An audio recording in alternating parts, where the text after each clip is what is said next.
तो आप सबके लिए एक बहुत बड़ा चैलेंज होता है कि बहुत सारी चीजें ऐसी होती हैं जो आपको पता ही नहीं होता है। और आप में से बहुत सारे बच्चे इवन 80% से ज्यादा ऐसे स्टूडेंट होंगे जिन्होंने पहले कभी काउंसलिंग में पार्टिसिपेट नहीं किया है, तो उन्हें नहीं पता है कि काउंसलिंग में क्या क्या ऑप्शंस होते हैं, काउंसलिंग कैसे होती है। तो देखिए, काउंसलिंग का सबसे पहला नंबर ये, जैसे आप AA-CCC की काउंसलिंग में आप आएंगे तो यहाँ पर सारे गवर्नमेंट आयुर्वेदिक मेडिकल कॉलेजेस मिलते हैं जो BMS कॉलेजेस हैं। गवर्नमेंट आप BMS कॉलेज में अगर आपका MBBS में नहीं हो पा रहा है तो आप AA-CCC की काउंसलिंग करा सकते हैं। यहाँ पे गवर्नमेंट कॉलेजेस के आपको ऑप्शन मिल जाते हैं कुछ इस तरीके से, जैसा आप स्क्रीन पे देख पा रहे होगे। ठीक है, रजिस्ट्रेशन स्टार्ट होने से पहले कुछ इस तरीके से एक शेड्यूल रिलीज होगा। इसको हम आपकी एक प्लानिंग भी कह सकते हैं कि यहाँ पर आपको पहले रजिस्ट्रेशन करना होगा, फिर फीस पेमेंट होगी, फिर आप देख पा रहे होगे यहाँ पर चॉइस फिलिंग लिखा हुआ है। तो चॉइस फिलिंग क्या होता है, जो भी आपके प्रिफर्ड कॉलेजेस हैं या जहां जहां पर आपको चांसेस हैं कि आपको सीट मिल सकती है, उनके आप ऑप्शन डाल सकते हैं। आप कितने भी ऑप्शन ऐड कर सकते हैं। चॉइस फिलिंग में जितने ऑप्शन दिख रहे हो आप पूरे के पूरे ऑप्शन भी चाहें तो सारे ऑप्शन आप ऐड कर सकते हैं। या फिर आप जिन कॉलेजेस के रेंज में आपकी रैंक आ रही है, जिन कॉलेजेस में आपको लगता है कि आपका सिलेक्शन हो सकता है, उसके बेसिस पे भी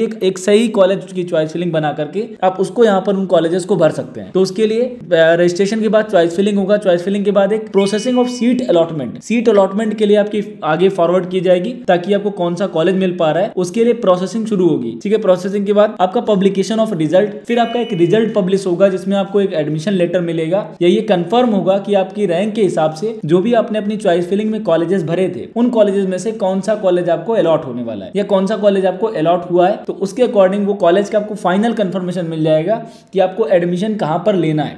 अब जो कॉलेज आपको अलॉट हुआ होगा उसका एडमिशन प्रोसेस कराने के लिए अभी तक ये सारा प्रोसीजर आपका ऑनलाइन चल रहा था, लेकिन अब आपको यहाँ पर ऑफलाइन रिपोर्टिंग पे भी जाना होगा।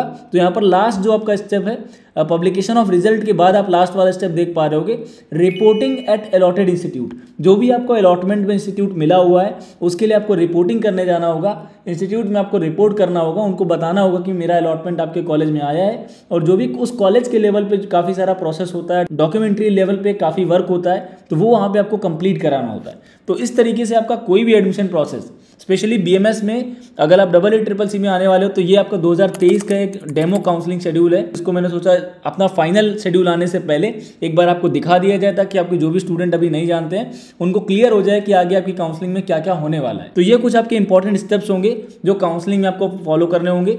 इसके साथ साथ इंपॉर्टेंट होगा कि आपकी कॉलेजेस की जो प्रेफरेंस बनाने वाले हैं, कौन से कॉलेज को आपको ऑप्शन में रखना है, जो भी आपके मार्क्स आए हैं या उसके बेसिस पे जो भी आपकी रैंक आ रही है उसके हिसाब से आपको एक सही कॉलेजेस की चॉइस फिलिंग प्रिपेयर करनी है और उन कॉलेजेस को आपको ऑप्शन में रखना है। इसके बाद आपका इसी तरीके से ये पूरा प्रोसेस चलता रहता है, जैसे रजिस्ट्रेशन और यहाँ पर अलग अलग राउंड में, पहले जैसे राउंड 1, राउंड 2, राउंड 3 आप देख पा रहे होगे।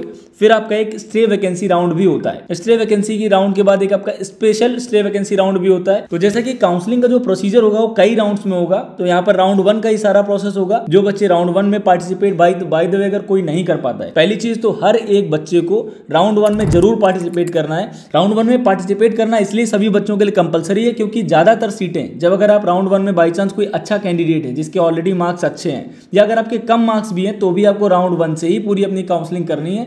राउंड 1 को छोड़ना नहीं है। किसी भी काउंसलिंग में पहले राउंड को बिल्कुल भी इग्नोर नहीं करना है क्योंकि बच्चे बहुत ज्यादा हैं, सीट्स कम होती हैं। राउंड 1 में भी जिन बच्चों को सीट मिल जाएगी वो बच्चे सीट यहाँ पे शायद नहीं छोड़ेंगे। अगर किसी को गवर्नमेंट कॉलेज के अंदर सीट मिल रही है तो कोई भी बच्चा सीट छोड़ना नहीं चाहेगा, इसलिए आपको राउंड 1 से जरूर प्रोसेस करना है। राउंड 1 के बाद राउंड 2 का प्रोसेस होता है। अगर आपका राउंड 1 रह जाता है या बाई चांस आपको राउंड 1 में कॉलेज नहीं मिलता है तो उस कंडीशन में राउंड 2 की काउंसलिंग आपको करानी होगी, जिसमें से फिर आपका दोबारा आपको रजिस्ट्रेशन नहीं करना होगा।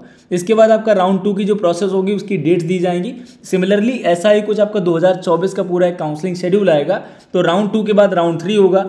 तो अगर जो बच्चे रैंक की रेंज में है या अगर आपकी थोड़ी बहुत मार्क्स ऊपर नीचे हैं तो उसके हिसाब से राउंड 1, राउंड 2 या राउंड 3 तक आपको कॉलेज यहाँ पे अलॉट हो जाएगा। इसके अलावा भी अगर आपको कॉलेज अलॉट नहीं होता है तो काफ़ी सारे जगह पे स्टे वैकेंसी राउंड होता है जहाँ पर जो वैकेंट सीट्स होती हैं उनके लिए। तो यहाँ पर एक स्टे वैकेंसी राउंड होगा, जो भी बची हुई आपकी सीट्स होंगी उनके अगेंस्ट आपकी फिर से काउंसलिंग होगी। तो वेबसाइट पे जितनी भी सीट्स अवेलेबल है उनका एक proper stay vacant seat plus college का नेम ये दिखाया जाएगा किस कॉलेज में कितनी सीट्स हैं।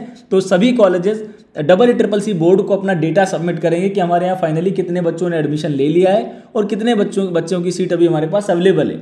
उसके अकॉर्डिंग स्टे वैकेंसी राउंड कराया जाता है और अगर आपका स्टे वैकेंसी राउंड में भी इसके बाद भी आपका एक स्पेशल स्टे वैकेंसी राउंड भी कई बार हो जाता है कि अगर कोई बच्चा बीच में सीट छोड़ दे रहा है, स्टे वैकेंसी राउंड में कोई बच्चा सीट छोड़ दे रहा है या आगे के पीछे के किसी राउंड वाला बच्चा कोई एडमिशन छोड़ दे रहा है, तो वहां पर उसको स्पेशल स्टे वैकेंसी राउंड में स्पेशल स्टे वैकेंसी राउंड होता है जिसमें भी आप पार्टिसिपेट कर सकते हैं। लेकिन मोस्टली कॉलेजेस की सीटें राउंड 3 तक या आपका स्टे वैकेंसी राउंड तक फिल हो जाती हैं, तो आप स्पेशल वाला जो स्टे वैकेंसी राउंड है उसके भरोसे आपको नहीं बैठना है।